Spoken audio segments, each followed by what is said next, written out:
Today's medical-centric topic is, what happens if you have a heart attack on a plane? Medical emergencies can happen on a plane, including heart attacks. In this video, we will explore what happens if you have a heart attack on a plane and how to prevent it. Causes of heart attacks on planes. Risk factors: age, family history, high blood pressure, high cholesterol, obesity, smoking, and a sedentary lifestyle. Cabin pressure can cause blood vessels to constrict, making it harder for the heart to pump blood. Dehydration. Dry air in the cabin can cause dehydration, making blood thicker and harder to pump. What to do if you have a heart attack on a plane? Notify flight attendants immediately. Airlines have protocols in place for medical emergencies.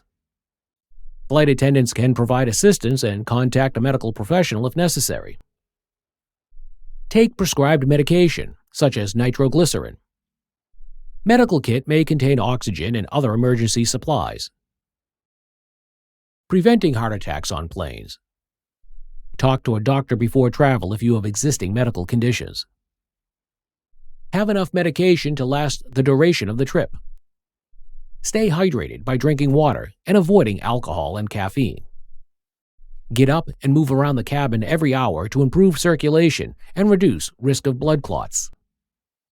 Consider taking low-dose aspirin before flying if at risk of heart attack.